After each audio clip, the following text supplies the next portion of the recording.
여러분 안녕하십니까? 정관용입니다. 사드 배치 여전히 논란이죠. 문재인 대통령이 어제 내가 알지 못하는 이유로 사드 배치 절차가 빨라졌다 이런 발언을 내놨죠.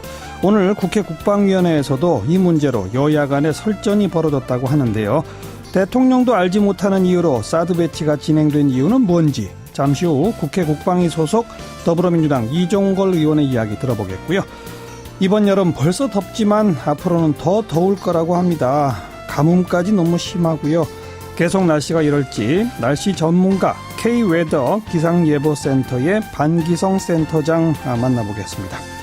7시 5분 시작되는 2부 자유한국당 당대표를 뽑고 있죠. 이 경선에 나선 신상진 의원과의 인터뷰 마련했고요. IS 문제로 지금 필리핀도 큰 혼란을 겪고 있습니다. 민다나오라는 섬에는 계엄령이 내려져 있고 아주 살벌한 분위기랍니다. 현지에 교민들도 계세요. 어떤 분위기인지 한번 전화드려 보겠습니다. 그리고 한 주간 언론 동향 전해드리는 미디어 포커스까지 2부 시간에 준비하죠. 잠깐 광고 듣고 1부 출발합니다. 문재인 대통령이 어제 로이터 통신과 인터뷰를 하면서 내가 알지 못하는 이유로 사드 배치 절차가 빨라졌다 이런 발언을 내놨죠. 이 발언을 통해서 이 사드 배치 일정에 대한 한미 간의 합의 사항이 어쩌면 최초로 이제 공개된 셈입니다. 오늘 국회 국방위원회가 열렸고 이 발언을 둘러싸고 여야 의원들 간의 설전이 벌어졌다는데 더불어민주당 국방위 소속 이종걸 의원 연결해 봅니다. 이 의원 안녕하세요. 네, 안녕하셨습니까. 이종걸입니다. 예, 대통령께서 구체적으로 정확하게 뭐라고 발언한 겁니까? 대통령은 이제 보고받은 것은 한 대인데, 예. 결과는 6대가 이렇게 빨리 들어왔다. 예. 그 차이가 있는데 그게 뭐냐? 예. 보고 안 된 거 아니냐? 예. 그래서 이제 그 보고 안 된 것에 대해서 일종의 국기문란이라고 본인 대통령께서 직접 얘기하시는 건 아니지만 예. 청와대 그 참모들이 얘기하면서 예. 그 국방부 질책한 내용들이 많이 이제 드러났죠. 예. 그러니까 한미 간의 애초에 합의는 금년도까지는 발사대 1기만이고 나머지 네. 5개는 내년이다. 이렇게 합의를 했었다는 거죠, 그러니까. 내년이라기보다 이제 추후에 들어올 것을 예상을 했지만 예. 뭐 꼭 약속한 건 아니죠. 예. 중단될 수도 있는 것이고 예. 또 완성된 6대가 다 들어올 수도 있는 것이고 그런 예. 거지만 이제 그건 추후 결정되는 것으로 들었던 거죠. 예. 문재인 대통령도 내가 알지 못하는 이유로 이 배치 절차가 빨라졌다라고 표현했는데 이종걸 의원께서는 그 대통령도 알지 못하는 그 이유가 뭐라고 생각하세요? 뭐 저는 대통령이 그 거짓말을 하셨겠습니까? 예. 이거는 뭐 팩트라고 생각하고 예. 보고 안 된 것의 그 갭은 뭔가 그 가렸던 거죠. 그리고 일종의 속였던 거죠. 예. 네, 속이고 그렇기 때문에 진행된 사실이 결과가 다르게 됐기 때문에 예. 최고 책임자로서는 그럴 수밖에 없는 것이고 이게 보고 체계가 이렇게까지 엉망이냐라고 생각했을 텐데 그것이 아니 그러니까 대통령까지 속이고 배치 절차를 빠르게 진행한 이유가 뭐라고 추정하시는 거예요? 이제 오늘도 그건 잘 모르는 건데요. 예. 어쨌든 간에 국방부 장관 라인과 또 뭐 소위 말하는 독사파 독일 육사라고 하는데 김관진 수석이 있었던 그 두의 파트너 예. 미국 파트너 사이에서의 차이가 있었던 것 같고요. 예. 제가 볼 때는 한민구 장관보다는 그 김관진 수석을 통해서 이것이 이루어졌고, 예. 한민구 장관도 그 여기를 전부를 다 국회에서 얘기할 수는 없는 것이었고, 예. 또 대통령에게도 보고가 누락된 것이었고 이렇게 보입니다. 예. 오늘 국방위원회에서 자유한국당 의원들은 대통령이 이 발언에 대해서 뭐라고 얘기하던가요? 그러니까 우선 그게 차이가 없다. 뭐냐면 일기라는 것은 이제 사드가 6대 포대로 이루어져서 하나에 발사대가 8개 있거든요. 48기로 이루어지는데 이게 이제 한 세트입니다. 예. 근데 일기라고 그러면 우리 자유한국당 의원님들은 그 1기가 다 6대 48기를 다 보는 것이지 그게 왜 6대 중에 1기라고 보느냐. 예. 그건 대통령이 잘못 이해한 거 아니냐. 아하. 그렇게 해서 이제 그 사실 진위 논쟁을 했는데. 근데 발사대 6기를 다 합한 명칭은 1기가 아니라 1포대 아닌가요? 1포대입니다. 1포대. 그렇죠. 그러니까 대통령이 말씀하신 1기도 한 포대 6기 중에 1기입니다. 그러니까요. 예, 그러니까 대통령이 제대로 이해하신 거죠. 예. 그리고 오히려 지금 자유한국당 의원들이 1기를 1포대로 잘못 이해한 것이니까 이건 정말 좀 코미디였을까요? 예. 그건 정말 서로 잘못 이해한 것이지만 제가 볼 때도 그건 우리 자유한국당 의원들이 잘못 대통령의 표현 자체를 오해했다라고 얘기하는 건 그건 잘못 말씀하신 거라고 저는 봅니다. 예. 그 미국 측에서는 근데 대통령의 이 발언이 나온 뒤에 사드와 관련해서는 한미 정부 간에 철저하게 협의와 합의를 거쳐서 진행하고 있다. 이런 식의 그 논평을 내면서 사실상 문 대통령 발언에 약간 좀 불쾌감을 표시한 셈인데 이게 그 한미 정상회담에 어떤 악영향을 미치지는 않을까요?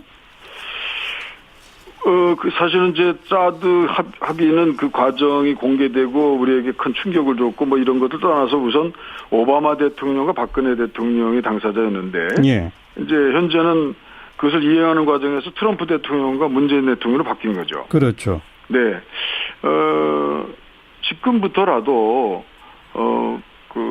이런 오해와 절차의 비약 또는 보고 누락 뭐 이런 것들이 없이 한미 동맹 차원에서 한미 동맹의 굳건한 차원에서 투명하고 그러니까 이게 뭐 다 국민들한테 공개된다는 것은 아니고 제대로 된 합의는 제대로 지켜나가는 그런 투명성의 원리에 의해서 이루어지기를 이제 바라고 그리고 지금까지 오해된 것이다라고 하는 로이터 통신 등 그 해외 여론에 대한 우리의 그 오해를 대통령께서 이렇게 좀 약간의 파장은 있을지 모르지만 의도를 가지고 분명히 말씀하심으로써 그 국민적 의혹을 해소하고 해외 언론에게도 분명하게 명정하게 얘기한 것은 너무 잘했다. 그것이 처음에는 그러면 이게 이제 약간의 한미 간의 이제 정상회담 앞두고 약간의 좀 파란이 있을지 몰라도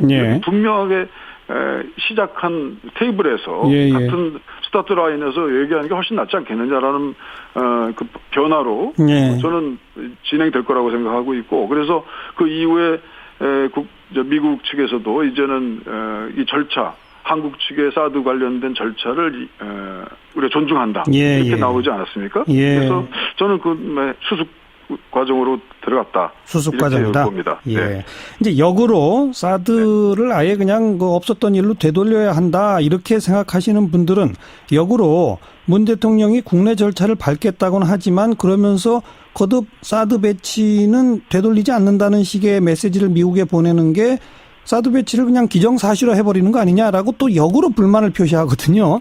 그분들에 대해서는 뭐라고 말씀하실 수 있겠어요? 저도 이제 우리 촛불 광장에서 시민들은 많은 분들이 사드를 철회하라는 주장이었습니다. 그 촛불의 힘으로 대통령이 이제 되셨고 그래서 그것을 이행할 의무가 있다. 뭐 이렇게 주장하는 것도 하나의 의견이 될 수 있다고 생각합니다. 근데 그러나 지금 우선 문재인 대통령은 거듭 한미 정상회담 사이에 있어서 이 진행된 과거 정부라 하더라도 한미 정상회담에서 한미 동맹의 굳건한 원칙과 내용은 지키겠다. 다만 국내 절차를 꼭 밟아야 되겠다. 이것이 우리 원칙이다. 그렇죠. 그래서 괌 같은 경우에 거의 인구 밀집도도 없는 나라에서 28개월이나 환경 영향 평가를 했는데 저희는 환경 영향 평가도 안 하고 그리고 갑작스럽게 한 기였다가 6기로 바뀌고 이런 그야말로 예전 박근혜 대통령 때 그 중국과의 관계에서 냉온탕 외교 참사의 하나의 흔적으로 나온 거 이거에 대한 절차적 수습 과정 예, 이것은 분명히 밝혔다. 그 절차 수습 과정에서 내용이 너무 부당하고 사드 배치 자체가 정말 이거는 그 내용을 거의 무효로 돌릴 정도의 절차 위반이 있었거나 속임수가 있었거나 뭐 대비 있었거나 이럴 때는 그 절차 과정에서 저는 분명히 밝히고 그건 국민적 결단이 필요하다. 저는 그런 결단을 국회에서 하게 되면 알겠습니다. 대통령도 전 들어주실 거라고 알겠습니다. 생각합니다. 그러니까 기정사실화된 게 아니고 그 절차적 수습 과정에서 문제가 크게 드러나면 철회할 수도 있는 가능성은 열려 있다 이거로군요. 뭐 저는 전혀 없다고 보지는 않습니다. 알겠습니다. 오늘 여기까지 말씀드릴게요. 고맙습니다. 네, 그렇습니다. 더불어민주당 이종걸 의원이었습니다. 오늘 서울이 34.1도, 경북 상주는 36.6도, 사람의 체온이네요. 게다가 비는 안 오고. 자, 어떻게 될까요? K웨더 기상예보센터의 반기성 센터장, 안녕하세요. 네, 안녕하세요. 왜 이렇게 빨리 더워요? 아무래도 이제 가장 큰 원인은 지구온난화로 인한 기온 상승이죠. 예. 올 봄부터 뭐 이상고온 현상이 계속되면서 6월에 어떻게 보면 이례적인 폭염이 지금 발생하고 있는데요. 예. 원인으로는 이제 지상과 상층에서 모두 뜨거운 공기가 우리나라로 유입되고 있기 때문입니다. 아하. 먼저 지상에서는 이제 양자강기단이라고 불리는 고온 건조한 공기가 서풍기를 타고 우리나라로 유입되고 있고요. 중국에서. 여기에 이제 높은 대기 상층에서는 또 중국, 북중국 쪽에 있죠. 매우 뜨거운 공기가 편서풍을 타고 우리나라 상공으로 들어오고 있는데요. 예. 이게 이제 북중국 상공에 만들어진 게 열돔 현상 때문에 그렇습니다. 열돔? 네, 이 대기 상층이 무척 뜨겁다 보니까 대기가 안정되면서 뜨거운 공기가 위로 빠져나가지 못하고 그 안에서 더 데워지는 현상을 열돔 현상이라고 부르는데요. 예. 작년 여름에 왜 우리나라 폭염이 바로 이 중국의 열돔 현상에 영향을 받았었습니다. 예. 근데 올해는 좀 일찍 만들어졌고요. 그렇군요. 그러다 보니까 뜨거운 상하층의 공기가 우리나라로 유입되고 있기 때문에 이제 기온이 많이 올라가는 데다가 예. 우리나라 일본 동쪽에서 장벽처럼 발달한 커다란 고기압이 공기 흐름을 막고 있어요. 아하. 일종의 브로킹 현상인데 예. 이로 인해서 우리나라의 뜨거운 열기가 동쪽으로 빠져나가지 못하면서 기온도 상승하고 있고 그렇군요. 또 여기다 이제 구름도 별로 없다 보니까 일산량이 증가하면서 그냥 계속 기온 상승의 시너지 효과를 가지고 있거든요. 네네. 이런 것들이 이제 원인으로 저는 봅니다. 이 장마라도 좀 와야 그나마 이 기온이 좀 꺾일 텐데 장마는 언제쯤 와요? 일단 뭐 제주 지역은 이제 25일서부터 이번 주말서부터 시작되는 것으로 보고 있고요. 네. 그다음에 이제 남부지방으로는 29일 정도, 그다음에 이제 서울을 포함한 수도권 지역은 7월 1일부터 장마가 시작될 것으로 예상을 하고 있습니다. 이번 장마 기간에 비는 좀 많이 옵니까? 아니면 그냥 좀 마른 장마가 또 됩니까? 아닙니다. 저 장마 기간 동안의 강수량은 평년 정도가 될 것으로요. 예. K웨더 예보센터에서는 예상을 하고 있고요. 예. 일단 그다음에 이제 장마가 끝나면 8월인데 예. 8월에도 이제 국시적인 게릴라 호우나 뭐 아열대성 호우도 좀 많이 발생할 것으로 예상을 해요. 예. 그래서 이제 7, 8월은 평년온과 비슷한 정도, 9월은 평년보다 약간 많은 정도가 오지 않겠느냐. 비가. 그러나 예. 현재까지 워낙 가물고 있거든요. 예. 그래서 뭐 이 연 누적 강수량은 좀 적겠지만 예. 일단 장마가 시작된다면 가뭄도 어느 정도 해소되면서 예. 비도 뭐 충분히 좀 그 달에 예. 강수량은 충분하지 않겠나 그렇게 봅니다. 그건 좀 다행인데 그럼 7, 8월에 기온은 어떻게 예측하세요? 일단 지금 그 7월 같은 경우는 평년 정도 일단 뭐 7월은 이제 장마가 시작되니까 되게 비가 오게 되면 기온은 많이 올라가지 않거든요. 예. 그렇더라도 올 7월은 평년보다는 일단 무더운 7월이 될 것이다 보고 있고요. 예. 8월부터는 이제 본격적으로 이제 북태평양 고기의 확장이 올라오면서 평년보다 좀 무더운 여름이 될 거로 보고 있는데 네. 다만 좀 다행인 것은 작년이나 1994년 정도의 아주 역대급 폭염 이 정도는 아니라고 보고 있습니다. 그래요. 평년보다 무덥다. 그래서 평년보다는 폭염 일수나 열대 일수는 많이 발생을 하지만 뭐 작년 정도 같이 이렇게 아주 무더운 그런 여름은 아닐 것으로 일단 예상을 합니다. 아이고 그것도 다행이네요. 예. 네. 태풍은 몇 개쯤 올 거로 보세요? 일단 태풍은 한 2개 정도가 우리나라에 이제 영향을 줄 거로 보고 있습니다. 예. 다만 최근에 2015년, 16년 계속 그 태풍의 강도가 강해지고 있거든요. 이게 글로벌 워밍의 영향이죠. 근데 우리나라는 최근에 들어와서 이제 태풍이 영향을 주는 시기가 계속 늦어지고 있습니다. 예. 작년 같은 경우도 10월에 영향을 줬지 않습니까? 그래요. 그래서 이제 8월 하순부터 9월 하순 사이 정도에 한 2개 정도가 평년보다는 조금 더 강한 태풍이 영향을 주지 않겠느냐. 네. 그렇게 예상을 하고 있습니다. 앞으로 우리나라 여름은 계속해서 점점 더 더워지는 쪽으로 가겠죠?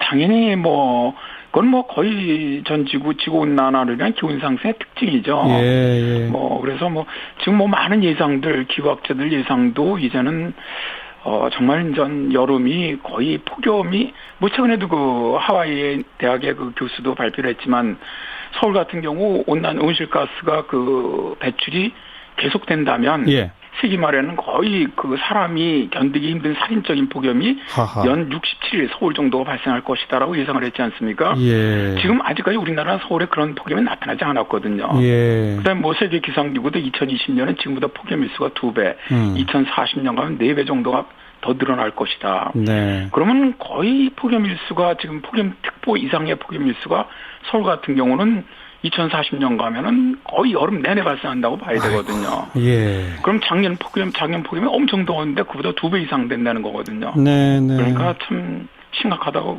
보시면 될 것 같습니다. 온실가스 배출 억제해야죠. 우리가 살기 위해서라도. 네네, 그렇습니다. 알겠습니다. 오늘 여기까지 말씀드리게 고맙습니다. 네, 감사합니다. K-웨더 기상예보센터의 반기성 센터장이었습니다. 의제와 전략그룹 더 모아의 윤태곤 정치분석실장 어서 오세요. 네, 안녕하세요. 이번 한 주 정치권 번잡하긴 했어요. 근데 성과는 별로 없죠. 그러니까요. 먼저 여의도 보면은 여야 원내대표들이 만나가지고 되니 많이 그러다 결국 안 됐어요. 네. 된 게 없습니다. 예. 그리고 청와대 쪽도 이번 주 별로 좋지 않아요. 예. 안경환 후보자 낙마했죠. 그 이후에 탁현민 행정관 지금 계속 논란이죠. 예, 여성에 관한 책 문제로 논란이 돼 있고, 요즘 화제인 이제 미국 쪽하고의 문제, 뭔가 이거는 이제 좀 부글부글 하고 있는데, 준비 단계긴 한데 썩 매끄럽진 않은 것 같고, 네. 보수 정당, 두 정당의 경우에는 이제 전당대회 진행하고 있지만은 관심도 별로 없고. 그래요, 예. 자유한국당 같은 경우에 좀 참 납득하기 어려운 게, 3명이서 이제 대표 경쟁을 하는 건데, 원유철, 신상진 두 후보들이 TV 토론 해야지 왜 안 하냐. 안 하면 사퇴할 수도 있다. 말하자면 이제 판 깰 수 있다 이거 아닙니까? 예. 홍준표 후보 뭐라 그랬는 거 아니? 사퇴하면 좋지. 경선 안 하고 내가 대표되고. 참 갑갑한 한 주였습니다. 네. 자유한국당의 그 신상진 의원은 2부에 우리가 인터뷰하니까 TV 자세히 들어보시죠. TV 토론 안 하면 진짜 사퇴할 건지 한번 좀 물어봐야 되겠고. 다음 주는 어떨까요? 두고 봐야 알겠는데요. 다음 주는 어쨌든 일들은 쭉쭉쭉 많이 있습니다. 청문회가 쫘라락 있어요. 그때 한번 슈퍼 위크 그랬는데 다음 주야말로 두 번째 슈퍼 위크고 그리고 한미 정상회담 열리지 않습니까? 열리죠. 예. 청문회 일정은 어떻게 됩니까? 김상곤 교육부, 김영롱 농림축산식품부, 김은경 환경부, 송영부 국방부, 유영민 미래창조과학부, 정현백 여성가족부, 조대엽 고용노동부, 조명군 후보, 여기다가 한승희 국세청장 후보까지 이제 9명이에요. 예. 계속 된다고 보시면 돼요. 매일매일 된다고 이제 보시면 되는데, 이 중에서 지금 관심을 모으는 사람들이 이제 몇 명이죠. 다 관심을 모으는데, 특히 이제 관심이 가는 곳이 송영무 국방부 장관 후보자, 그렇죠. 김상곤 교육부총리 후보자, 조대엽 고용노동부 장관 후보자. 그렇죠. 야권은 낙마군으로 꼽고 있습니다. 이 여권에서도 송영무, 조대엽 두 사람에 대해서는 분위기가 별로 안 좋고, 그리고 지금 문제 없을 거로 봤던 사람, 예컨대 김은경 환경부 장관 후보자 같은 경우 시민운동 출신인데, 이분이 이제 그 연구소 같은 걸 해요. 근데 거기서 이제 실적을 쌓은 게 전부 다 민주당 자치단체장 소속이다. 17군데나 이게 우연의 일치냐 밀어주기냐 이런 이야기도 나오고 있습니다. 네. 추경은 지금 어떻게 돼가고 있어요? 자유한국당이 요지부동이에요. 그래서 지금 민주당은 국민의당, 바른정당을 카운터파트로 돌파하려고 이제 하고 있는 것 같아요. 이게 보면은 이제 세 당 다 부정적인데 자유한국당은 심사도 안 된다 이런 거고 두 당은 볼 건 보고 깎을 건 깎고 이러자라는 쪽이기 때문에 시민은 해야 한다. 만약에 이제 민주당의 계획이 성사가 된다면은 자유한국당은 고립되는 거지 않습니까? 그렇죠. 그러면은 또 압박을 세게 받겠죠. 근데 이제 그냥 여론만으로 압박이 가능할지 그건 저도 잘 모르겠고 민주당은 이제 좀 방향을 튼 것 같아요. 국민의당 맨 처음 하고 바른정당 좀 하고 그런 식으로 한번 돌파해 보자. 그래서 추경심사에 일단 들어가자. 근데 이제 그 두 당 같은 경우에는 추경심사는 가능한데 인사청문회는 세게 하겠다. 뭐 그렇겠죠. 그렇죠. 이런 기류인 것 같고 제 생각에는요. 여야 여러 정당들이 좀 모듈식, 레고식 접근을 하면 어떨까 싶어요. 모듈? 레고? 무슨 말이죠? 모든 사안을 하나하나 다 연결시켜 놔버리면은 잘 진도도 안 나가고 위험성도 크다는 거죠. 모듈하고 레고는 이제 분리가 되는 거지 않습니까? 끼웠다 뺐다 할 수 있는 거잖아요. 따로따로 사안별로 또 그렇죠. 떼어서 접근하자. 이게 맞는 겁니다, 사실은. 아니, 추경이고 인사청문회는 인사청문회고. 당연하죠. 또 어디 후보가 잘했으면은 잘된 대로, 누가 잘못했으면 잘못된 대로 가야지. 누구를 뭐 살려주면은 누구는 버리는 카드고, 누구는 버리는 카드면 누구는 살려주기. 사실 원래 말이 안 되는 소리잖아요. 그렇죠. 그런데 통상 우리 정치권은 모든 사안을 다 연계해가지고. 그렇죠. 뭐 일괄타결, 주고받기. 몇 개는 양보할 테니 몇 개는 받아다오. 뭐 이런 식으로 하는데 그러다기에는 좀 이번에는 풀기가 어려울 수도 있다. 그렇죠. 통과도 어렵고 또 한 군데도 구멍이 나면 우르르 다 위태로워지는 거거든요. 그렇게 모듈식, 레고식으로 따로따로 접근해 갈지 좀 보고요. 내주 한미정상회담 얘기도 마무리 좀 해보죠. 사실 청와대 입장에서는 이게 제일 신경 쓰이는 이슈입니다. 문 대통령이 여러 해외 정상들하고 전화통화를 했고 외국 손님도 만나고 제주도에서 AIIB 아시아투자은행 행사에 참여도 했는데 이번 순방이 사실상 외교 데뷔전이잖아요. 처음이죠. 강경화 장관도 마찬가지고요. 성과가 좋으면 국내 일도 잘 풀릴 거예요. 그리고 이 부분은 뭐 야당 때문에 못했다. 잘했다 이럴 수는 없는 거거든요. 말하자면 청와대와 우리 외교팀의 딱 실력이 보이는 것인데 안 좋으면 국내에서도 이제 막힐 일이 많은데 그게 제가 보니까 우리 시간으로 토요일 1일 새벽에 한미 정상회담 결과가 나오는 식으로 이제 일정이 잡혀 있는 것 같습니다. 다음 주 토요일 새벽. 그렇죠. 그렇다면은 이제 돌아오는 주는 청문회로 시작해가지고 한미 정상회담으로 끝나는 거예요. 그러네요. 그러니까 지지부진하는 전국의 분수령이 되는 한 주입니다. 여건 야건 모두 좀 all or nothing 게임으로 접근하지 말고 뭐 하나하나로 따로 떼서 접근하는 게 맞을 것 같습니다. 그래요. 새 정부 들어서 가장 또 중요한 한 주를 앞두고 있다. 그런 상황이고요. 수고하셨습니다. 감사합니다.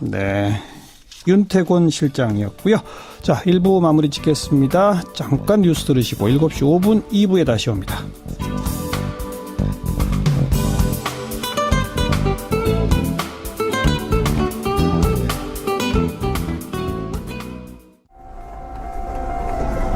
자유한국당이 7월 3일 전당대회를 열어서 새로운 대표를 뽑습니다. 지금 3명의 후보가 출사표를 던졌는데요. 한 분 한 분 좀 만나보도록 합니다. 오늘은 신상진 의원입니다. 안녕하세요. 안녕하세요. 신상진입니다. 자, 출사표, 출마의 변부터 한 말씀.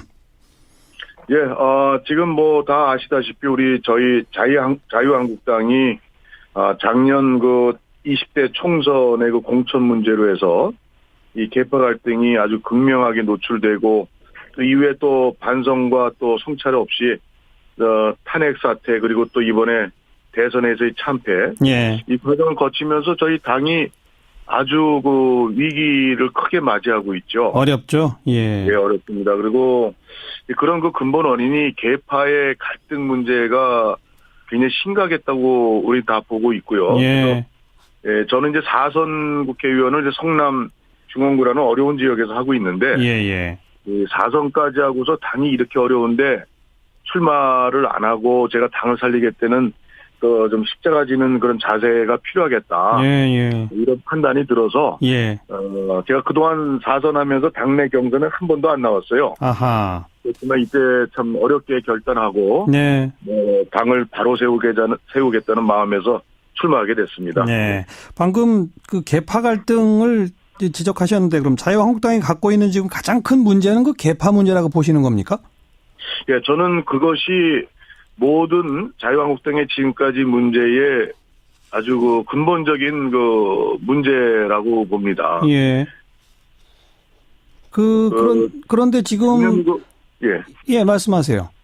작년 그 통선 때도 사실 공천 문제가 좀 세상에 참 웃음거리가 되고 국민들 보시기에 참 눈살 찌푸려졌는데 또 알고 보면 사실은 다 그 계파 이익 때문에 그건 맞습니다. 명분이야 따로 다 있습니다만은 그리고 작년 또 탄핵 사태에 대한 대응도 저희 당 입장에서는 굉장히 또 많은 또 문제가 대통령 탄핵을 앞두고 뭐 갈등만을 거듭했으니까요. 예. 그리고 그런 또 요번에 뭐 대선이야 참패할 수밖에 없는 뭐 환경이었고. 예. 그래서 저는 이번에 출마 견도 말씀드렸지만 이 계파 갈등도 무슨 이념과 가치를 중심으로 당내에서 좀 뭔가 좀 차이점이 있는 것끼리 모이면 모이는데 모르겠는데. 예. 이게 어떻게 보면 그냥 순이익적 이익 추구 집단이라고 봐요, 저는요, 계파라는 게. 그래서 그런 것은 좀 청소돼야 되겠다. 이런 생각입니다. 그런데 지금 여론조사 같은 걸 보면 자유한국당의 정당 지지율이 뭐 이제 한 자리 숫자로까지 막 떨어져 있는 그런 상태 아니겠습니까? 예, 그렇습니다. 그거는 순전히 계파 갈등 탓이다라고 보기 어려운 거 아닌가요? 좀 민심과 동떨어져서 탄핵 사태 거치고 이러면서 자꾸 자유한국당의 어떤 과거와의 결별이랄까? 뭐 이런 걸 안 했기 때문이라고 보지 않으세요? 예, 그런 것도 뭐 아주 굉장히 중요한 이유 중에 하나인데요. 네. 근데 이제 그렇게까지 이제 가게 된 근본적 제가 원인을 좀 말씀드렸고, 아하. 시간적 이제 진행 과정에서, 예. 그리고 지금 말씀하신 좀 잘못된 부분에 대한 어떤 도려내는, 자기사를 도려내는 그런 것이 또 안 된 것도, 또 그 이후에 이제 현상적으로 발생한 이유고요. 그래서 그것이 또 계파 갈등을 또 친박 청산이다 이렇게 또 들고 나오는 홍준표 후보 같이 그런 경우는 또 한면에서는 또 국민들의 지지도 받을 수 있기도 하지만 당내에 청산이 이게 쉽게 되는 게 아니거든요. 그래서 저 같은 경우는 이 무계파로 13년 정치 생활을 그대로 해왔습니다. 어디 속하지 않고 그런 입장에서 저는 그 계파의 참 폐단을 너무 잘 봐왔기 때문에 계파에 신세진 것도 없고 그래서 저는 제가 만약에 당대표가 된다면 이 계파의 이익적 관점이 아니고 그야말로 공정하고 아주 사람을 능력에 따라 적재적소에 당에 배치해서 운영한다면 공천 과정이 것도 모두 투명하게 또 공정하게 상식적으로 이루어진다면 저는 이제 많은 문제들이 극복돼 가면서 또 하나는 저는 그 국민의 사랑과 지지를 받기 위해서는 당의 정책과 노선, 다시 말씀드리면 이 기득권 정당으로 이미지가 저희가 있지 않습니까? 그렇죠. 그래서 그런 거를 좀 당의 정책도 좀 과감하게 나라 거덜내는 게 아니라면 서민 정책을 좀 중도 개혁 노선을 좀 밟고 보수에 있어서는 뭐 안보 문제 같은 거는 지금 문재인 정부가 저희가 볼 때는 상당히 좀 위태위태한 부분이 있습니다. 한미동맹 관계라든가. 그래서 그런 부분에서는 이제 보수의 가치를 확실하게 중심으로 하되 경제 부분에서는 친서민 중도 정책. 대해서는 전향적으로 좀 진보적 가치도 수용하고 나가야 좀 기득권적인 그런 정당의 이미지. 알겠습니다. 당내의 어떤 그 과거와의 결별, 아까 신 의원께서는 자기사를 도려내는 뭐 이런 표현까지 쓰셨는데 그걸 못한 것도 사실 계파 갈등이 원인이다 이런 진단이시잖아요. 근데 그렇죠. 근데 그러면 그러니까 당 대표가 되시면 자유한국당 내에서 도려내야 할 자기사의 핵심은 뭐라고 보세요? 그 역시 그 계파의 그 폐단입니다. 그래서 그 계파의 폐단을 없애는 방법은 아까 말씀드렸듯이 어느 계파 보고 나가라 한다고 나가지는 문제가 아니기 때문에 결국은 계파를 해소해서 긍정적 이 에너지로 지금 사실은 뭐 이미 어떻게 보면 계파 청산이라는 게 누굴 친박을 쫓아낸다거나 해서 해결될 문제가 아니라고 이미 국민들도 지금 와서 너무 지난 노래가 돼버렸어요. 그래서 저는 앞으로 이제 가치를 올바로 정립하고 아까 말씀드린 그 중도 개혁 보수 노선을 좀 확실히 하고 또 국민이 눈살 찌푸리지 않는 그런 상식적이고 합리적인 당 운영을 알겠습니다. 당내 민주주의를 해나가면 극복할 수 있다. 알겠습니다. 이런 관점에서 보고 있습니다. 그나저나 지금 TV토론을 홍준표 전 지사가 반대해서 계속 TV토론 안 하게 되면 신상진 의원하고 원유철 의원 두 분은 사퇴하겠다라고 하셨죠? 맞아요? 저는 이제 공식적으로 이렇게 뭐 입장을 밝힌 적은 없습니다만은 뭐 원유철 이렇게 제의해가지고 제가 뭐 사퇴 정도가 아니라 오히려 우리는 홍준표 후보가 TV 토론을 다시 이제 저희는 결과적으로 좀 하기로 지금 방향이 잡혀가고 있습니다. 아, 그래요? 근데 TV 토론을 어저께까지만 해도 TV 토론 안 한다고 입장이 나왔기 때문에 그렇다면은 이거는 국민을 무시하고 당원을 무시하고 예. 이건 뭐 지금 시대에 안 맞는 아주 말도 안 되는 상황이라 예. 오히려 홍준표 후보가 사퇴를 하고 당원 자격도 없다. 이거 해당 행위다. 예, 알겠어요. 근데 어쨌든 TV토론 하는 쪽으로 그럼 홍준표 전 지사가 입장을 바꿨습니까? 예, 좀 바꿨습니다. 아, 그래서 확정이 됐나요? 예, 어제 뭐 저와 또 원유철 후보가 강력히 반발하고 예. 또 국민의 눈이 있지 않습니까? 이제 예, 그런 데서 예. 어쩔 수 없이 아마 또 수용한 것 같습니다. 네. 짧게 한 말씀, 당대표가 되면 그 야당으로서 정부와의 관계는 어떻게 하실 건지 한 말씀만. 예, 저는 뭐 한 말씀으로 정부가 민생이나 뭐 또 이 국가 안보 관련한 대북 관계를 제대로 잘 풀어나간다면 예. 저희는 뭐 싸우지 않고 또 같이 함께 또 협력할 것이고 예. 또 문재인 정부나 여당이 협치하면서 걔네 쇼로 하고 국민의 무슨 홍보용으로 하면서 실제 그 국회를 무시하고 야당을 무시하고 일방적으로 나간다면 예. 또 싸울 부분은 단호하게 네. 강력한 또 견제와 투쟁을 할 수가 있습니다. 알겠습니다. 여기까지 말씀드릴게요. 고맙습니다. 네, 감사합니다. 자유한국당 신상진 의원이었습니다. 필리핀에서 이슬람 국가 IS를 추종하는 무장단체인 마우테라는 반군 세력이 민다나오 섬의 마라위라는 도시를 점령한 지 지금 한 달이 다 돼가고요. 두테르테 대통령 계엄령 선포하고 지금 반군 진압에 총력을 다하고 있는데, 자, 현지 상황, 현지 분위기 좀 들어보겠습니다. 교민 한 분 익명으로 연결하겠습니다. 안녕하세요. 네, 안녕하세요. 예, 그 민다나오 섬의 그 마라위시에 살고 계신 건 아닌 거죠? 네, 예, 그곳에서는 외부인들이 살 수 없는 마을입니다. 아, 그래요. 네. 그러면 지금 어디에 살고 계세요, 민다나오 내에? 네, 저는 마라위 시티에서 약 자동차로 11시간 떨어진 그 다바오 시티에 살고 있습니다. 그 민다나오 섬에 우리 교민은 몇 분 정도 계십니까?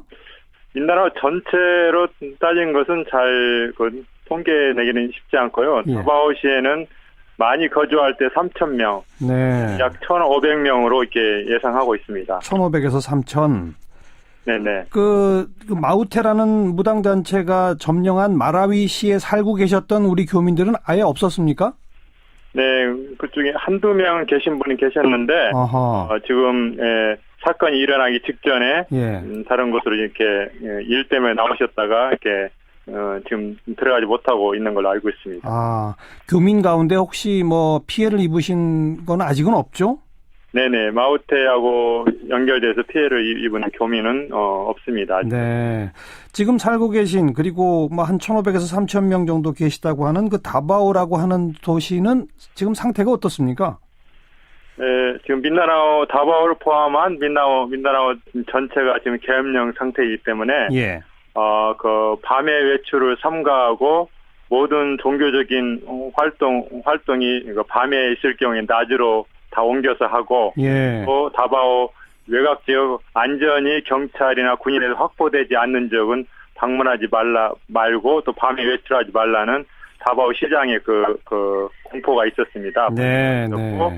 그리고 모든 한인들은 지금 이제 그렇게 밤에 외출하는 것을 자제하고 있고, 예. 방문하는 걸 자제하고 있고, 또 한국에서 다바오에서 개최하는 한국 게스트 초대 개최하는 모든 종교적 행사 그런 모임들은 지금 다 취소하거나 연기된 상태에 있습니다. 네. 다바오시에는 무슨 뭐 테러라든가 이런 건 없습니까?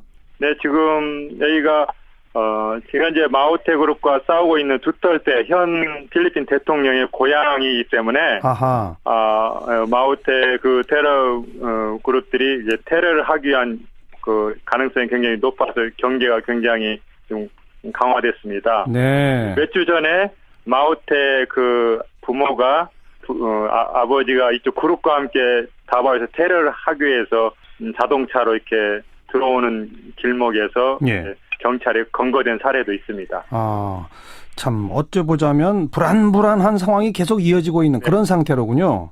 네네, 그렇죠. 지금 겉보기에는 평화롭지만 저는 굉장히 긴장이 그 안에 이렇게 잠재돼 있습니다. 네, 그 마우테가 점령한 마라위시는 계속 지금 시가전이 펼쳐지고 폭격이 가해지고 계속 그런 상태입니까? 네네, 그렇게 지금 보도되고 그렇게 알고 있습니다. 그 마라위시 외에 민다나오 섬의 다른 지역은 그런 교전이나 이런 게 있는 건 없고요. 산발적으로 테러리스트들이 테러를 일으키는 경우가 있습니다. 네.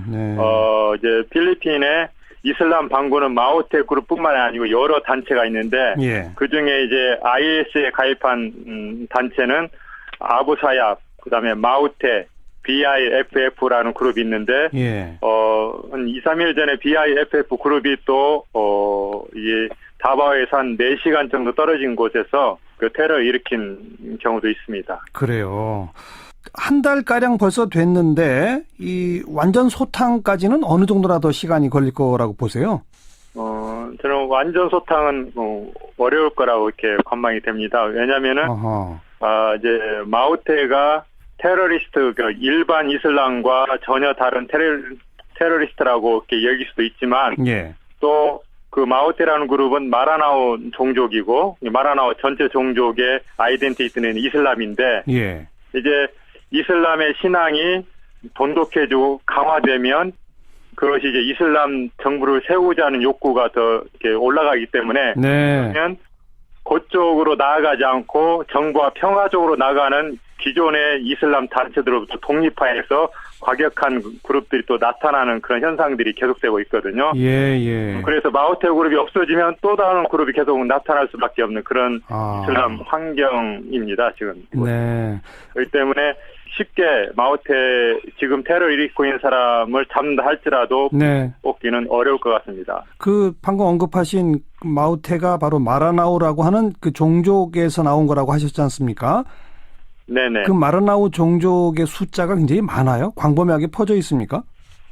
약 대략 120만 정도 학교는 잡고 있습니다. 그리고 이 종족은 이제 강력한 이슬람 아이덴티티를 가지고 있고 만약 이슬람에서 다른 기독교나 다른 종교로 개종할 때 명예살인을 하는 종족입니다. 그러니까 가족이나 친지가 찾아가서 이슬람의 더럽힌 이슬람의 명예를 회복하기 위해서 그를 살해 이렇게 하는 그런 이슬람 아이덴티티가 강한 종족이고 또 이제 유피 나오는 그런 아주 엘리트 이슬람 출신의 교육받은 이슬람 사람들로 구성된 발릭 이슬람 팀이 있어서 기독교를 개종할 시에 그 발릭 이슬람 팀을 보내서 다시 이슬람으로 되돌리는 그런 팀 운영도 하고 있는 그런 종족입니다.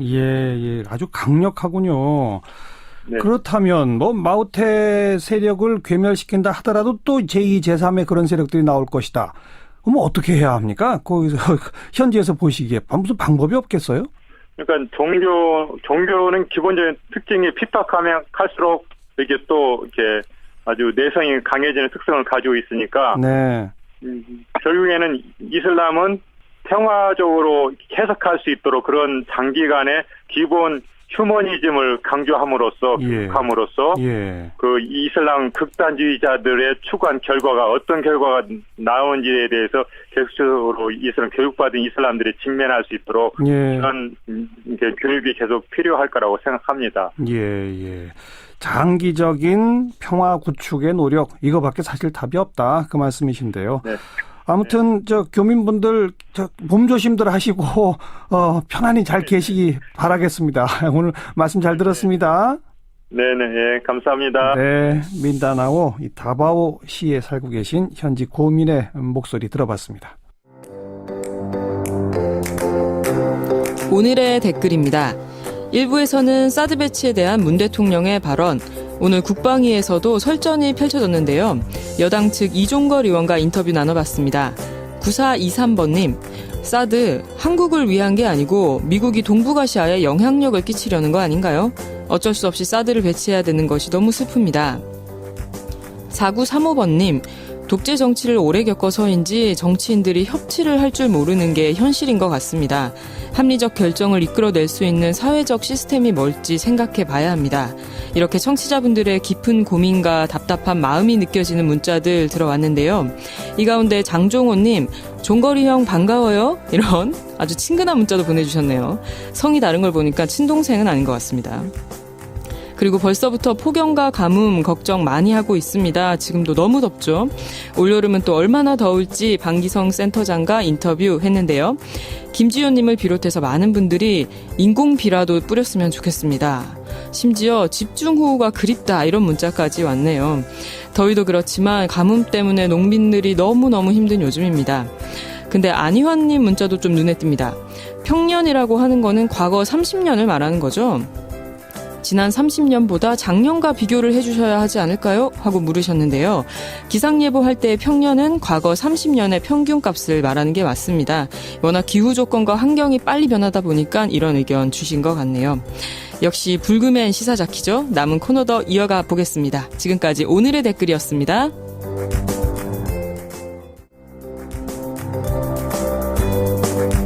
오늘의 댓글 김다은 PD였고요. 이제 사운드 오브 뉴스 시간입니다. 김민아 기자 어서 오세요. 안녕하세요. 자, 오늘 들어볼 뉴스는요? 일단 한번 같이 들어보고 시작하겠습니다. 대기업, 특히 소수의 상위 그룹들은 글로벌 기업으로 성장했는데 다수 기업, 국민의 삶은 오히려 팍팍해진 것은 뭔가 큰 문제가 있다는 의미라고 생각을 합니다. 네, 김상조 공정거래위원장 목소리죠? 그렇습니다. 오늘 그 김상조 위원장하고 삼성, 현대차, SK, LG 4대 그룹 전문 경영인들이 간담회를 진행했거든요. 네. 원래 이 간담회는 김상조 위원장이 제안을 했고 여기에 대해서 4대 그룹이 수용을 하면서 이루어지게 됐습니다. 어떤 이야기들을 나눴습니까? 방금 이제 나온 얘기들은 좀 강한 메시지였는데요. 예. 언론은 그렇지 않았던 부분에 주목하는 분위기입니다. 김상조 위원장이 이제 재벌 개혁에 대해서 몰아치기식이 아니라 재계와 소통을 바탕으로 점진적으로 이걸 추진하겠다 이렇게 밝혔다는 거죠. 네. 또 새로운 사전 규제 법률을 만들어서 기업의 경영 판단에 부담을 주거나 행정력을 동원해서 기업을 제재하는 것만이 능사는 아니다. 이렇게도 얘기를 했다는 거거든요. 네. 그리고 또 기업 스스로 변화의 노력을 기울여야 되고 이를 통해서 좀 모범적 사례를 만들어 달라 이런 부탁까지 내놨다고 하네요. 온건한 메시지를 내면서 스스로 달라져라 이런 거군요. 그렇습니다. 예. 그래서 4대 그룹 측에서는 좀 이번 간담회가 상당히 만족스럽다 이런 취지의 반응도 내놓고 있고요. 뭔가 규제가 예측 가능하고 명확하게 신중하게 이뤄질 것으로 이렇게 좀 얘기가 돼서 좀 안심된다 이런 얘기들도 하는 모양입니다. 네. 물론 김상조 위원장이 공정한 시장 질서를 해치는 사안에 대해서는 철저하게 대응하겠다 이런 의지도 분명히 했기 때문에 뭐 기업 입장에서 속으로 걱정이 되는 부분이 아예 없지는 않을 것 같습니다. 또 이제 김상조 위원장이 얘기한 부분을 보면 각 그룹의 경영 전략과 의사결정 구조에 대해서 사회와 시장의 기대에 미치지 못하는 점이 있다 이렇게 지적을 했다는 거거든요. 예. 결국 기업의 지배구조 이 문제는 좀 두고 보겠다는 얘기여서 좀 긴장이 좀 될 수가 있겠죠. 기업 스스로 달라져라가 사실은 기업한테는 더 큰 부담일 수 있어요. 맞습니다. 그런 부분이 있죠. 그리고 그 지배구조와 함께 또 문제가 되는 게 탈세 문제인데 다음 주에 지금 청문회 예정돼 있는 한승희 국세청장 후보자의 생각은 어떨까요? 뉴스원 보도를 보면은요, 한승희 후보자가 국회에 제출한 서면 답변서 내용이 나와 있습니다. 대기업과 고액재산가의 자금 유출 등과 관련한 지능적 변칙 거래를 집중 관리하겠다 이런 내용인데요. 예. 이게 이제 해석을 해보면 기업 사주일가의 어떤 재산 변동 내역 이런 것들을 주기적으로 들여다보고 또 이제 조세 회피처 이런 걸 통해서 탈세를 하는 이런 행태에 대해서도 외국과의 어떤 정보 공조 이런 걸 통해서 조사를 강화하겠다 이런 내용인 것이거든요. 예. 한편 또 이제 세수 확보를 위한 세무조사 강화 이런 얘기들도 있었는데 여기에 대해서는 부정적인 답변을 이제 했습니다. 예. 세무조사는 납세자의 성실신고를 유도하는 것이지 세수 확보 목적으로 하는 것이 아니다라는 얘기죠. 다음 주 청문회에서 조금 더 구체적인 내용들이 나오겠네요. 그렇습니다. 다음 뉴스 들어보죠. 며칠 전에 우리 산에 가서 이제 이런 일이 있었다. 그러니까 옆에 이제 듣던 친구는 그러면 다음에 또 한번 불러내자. 나도 같이 가자. 이제 얘기를 하면서 이제 조금씩 확대됐던 겁니다. 이게 그렇게까지 큰 잘못이었는지는 이제 몰랐다. 이게 무슨 소리입니까? 어제 이제 2011년 서울 도봉구에서 일어난 이제 집단 성폭행 사건의 항소심 판결 이게 화제가 되고 있습니다. 예. 지금 들으신 소리는 작년에 뉴스쇼에서 사건 담당 형사가 인터뷰한 그런 내용이었고요. 예. 이 사건 이제 당시에 고등학교 1학년이던 피고인 10명이 여중생 2명을 뭐 술을 먹인 뒤에 집단 성폭행하고 8일 뒤에 22명이 가해자가 나타나서 뭐 같은 범죄를 저질렀다. 예. 이런 내용이어서 상당한 충격을 줬었죠. 그 항소심에서 형 형량이 오히려 올라가서 지금 화제가 된 거죠? 그렇습니다. 이 집단 성폭행 주도한 피고인들에게 징역 7년, 징역 6년 뭐 이렇게 선고가 됐고요. 1심에서 집행유예가 선고됐던 또 다른 피고인 징역 2년 6개월을 선고받고 법정 구속되는 이런 상황도 있었습니다.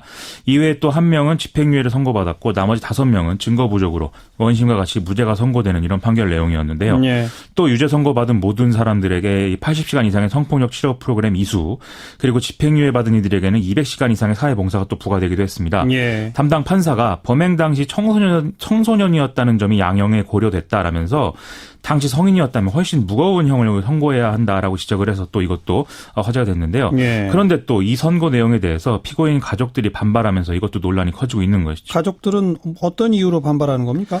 피해자와 합의하기 위해서 돈을 많이 썼다. 그런데도 형량이 늘어난 이유가 무엇이냐 이렇게 얘기를 하고 있다고 하고 하하, 예. 또 젊은 애들이 뭐 무슨 잘못이냐 이런 얘기를 쭉 하면서 이 재판정에서 반발을 해서 한 명이 퇴정당하기까지 했다는 거죠. 아이고. 이 사람들은 그간의 수사와 재판 과정에서도 계속 반성이 없는 태도를 일관한 것으로 그렇게 알려지고 있고요.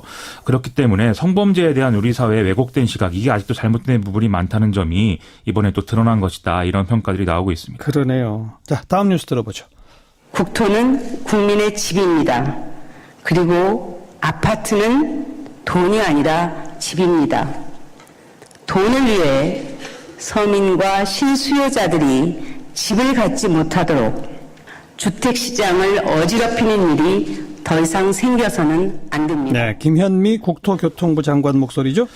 그렇습니다. 이제 오늘 정부 세종청사에서 취임식을 했는데 이 취임식이 좀 상당히 좀 색다른 방식이었다 이런 평가들이 나오고 있습니다. 예. 원래 장관이 취임사할 때는 뭐 앞으로 어떻게 부처를 운영하겠다 이런 포부하고 직원들을 향해서 이제 자기가 주고 싶은 메시지 이런 걸 얘기하는 게 일반적인데 네. 김용희 장관이 이제 프리젠테이션 자료까지 동원해서 현안에 대한 입장을 내놨다는 거죠. 그래서 그 현안에 대한 입장 가운데 핵심 내용이 뭡니까? 최근에 이제 부동산 시장 과열 이게 이제 상당히 문제였는데 이게 실수요자의 어떤 그 반응이 아니라 투기 세력이 움직인 결과였다라는 게 이 프레젠테이션 내용의 핵심이었습니다. 예. 올해 5월을 기준으로 해서 무주택자나 1주택자가 집을 산 비율을 보면 작년 동기 대비 오히려 줄었는데 5주택 이상 보유자가 강남 4구에서만 이 집을 산 비율이 50% 이상 증가했다라는 얘기죠. 명백히 투기 세력이네요. 그렇죠. 예. 이런 이상한 정황은 집을 구입한 연령대를 봐도 나타나는데 강남 4구만 따졌을 때 20대 이하 연령대에서 지난해보다 54%나 거래가 증가했다고 하기 때문에 허허. 정상적 상황이 아니라는 게 명백하다는 겁니다. 20대 이하 연령대? 그렇습니다. 그러니까 돈 가진 부모가 자식 이름으로 산다 이런 거 아니겠습니까? 그렇게 추정할 수 있는 대목인 것이죠. 지난 19일 날 나온 대책도 바로 이런 판단이 작용한 결과라는 거죠? 그렇습니다. 이 부동산 과열의 원인 이걸 두고 항상 논란이 있는데 이번에도 공급 부족 때문이다. 이 공급을 늘려야 된다. 이런 주장이 있었거든요. 근데 이제 지난 6.19 대책의 경우에는 수요 억제 방안에 좀 집중을 해서 이게 이제 같이 논란이 됐는데 김현미 장관 얘기는 이 대책이 투기 세력을 겨냥한 것이다라는 겁니다. 그래서 일부 언론은 김현미 장관의 이런 행보가 좀 집값 문제에 정부가 적극적으로 개입하는 이런 방향 보여준 거 아니겠느냐 예. 이렇게 좀 해석을 하고 있습니다. 앞으로도 이런 정책 기조가 유지가 될까요? 예를 들면 뭐 이전에 보수 정부들은 뭐 주택 시장 가격 문제에 직접 개입하기보다는 임대주택과 같은 공급을 늘리면서 주거 복지를 확대하는 이런 방식을 많이 썼는데요. 예. 이번 정부는 참여정부 때처럼 각종 규제를 도입하면서 전면 대응에 나서는 이런 사례를 반복할 것이다. 이런 이제 전망도 나오고 있습니다. 네. 그래서 일각에서는 전월세 상한제 그리고 계약 갱신 청구권 이런 이제 좀 민감한 내용의 제도의 도입이 예상보다 빨라질 수 있다. 이런 좀 얘기도 나오고 있습니다. 근데 그거는 법 개정 사안이니까 또 국회를 봐야죠. 그렇습니다. 그거 같이 봐야 됩니다. 다음 뉴스 들어볼까요? 요즘 청년들이 헬조선을 외치는 이유는 딱 한 가지입니다. 바로 기회가 없다고 생각하기 때문입니다. 돈과 백이 없더라도 법주인이 될 수 있는 기회를 주어야 합니다. 사법시험은 공정사회를 지탱하는 주출도와 같은 역할을 해왔습니다. 57년간 공정성에 대한 문제 제기가 단 한 번도 없었을 정도로. 이거 무슨 소리입니까?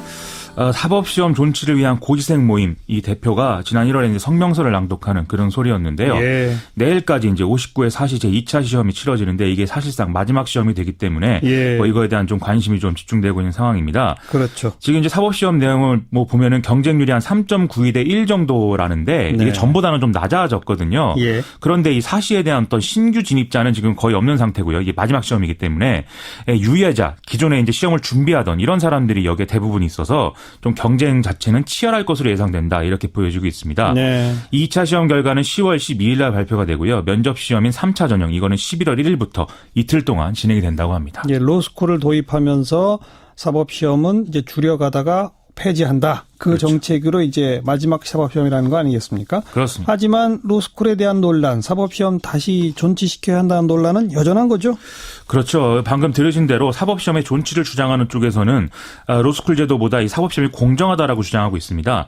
예를 들면 로스쿨 제도는 돈이 많이 들기 때문에 돈과 권력이 있는 집안의 이제 자제들이 주로 가게 되고 예. 그렇게 되면 주류 사회로 편입되는 통로로 로스쿨이 이제 기능하게 되기 때문에 사실상 현대판 음서제다 이렇게 주장을 하고 있는 것이죠. 예. 그런데 사실 또 사시 공부를 하는데도 여러모로 이제 비용이 드는 것이 또 사실이고요. 또 고신앙인 이런 문제들이 사회적 낭비다 이런 지적들이 지금까지 또 있었던 것도 사실이 아니겠습니까? 그렇죠.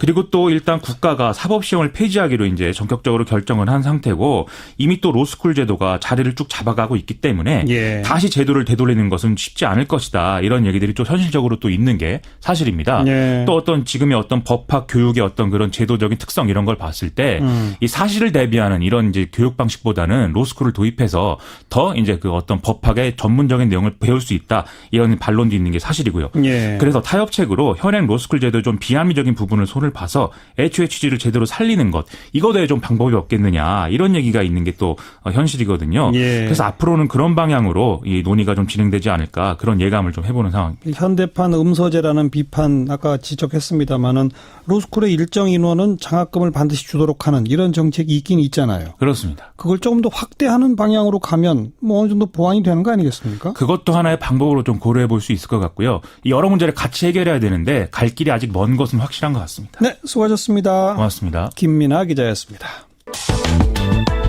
한 주간 언론의 보도 동향을 살펴보는 미디어 포커스 시간입니다. 민주언론시민연합의 김원경 사무처장 어서 오십시오. 안녕하세요. 네, 이번 주에는 신문보도, 방송보도에서 서로 좀 논조의 차이를 뚜렷하게 드러낸 네네. 그런 보도를 한번 점검해봤으면 좋겠는데 먼저 신문보도에서 논조 차이가 크게 보인 건 어떤 거였습니까? 저희가 보니까 뭐 여러 가지 있지만요. 제일 관심 있는 게 저는 요거여서 지난 19일에 전국 법관 대표회의에 참석한 판사 100명이 네. 판사 블랙리스트 등 대법원의 사법개혁 저지 사건에 대한 추가 조사를 의결을 했습니다. 그랬죠. 예, 오늘은 이에 대해서 조중동과 한겨레 경향이 보도 차이가 커서요. 요거를 비교해 보려고 합니다. 먼저 그 판사회의가 열리게 된 과정부터 우선 좀 정리해 주시고요. 네.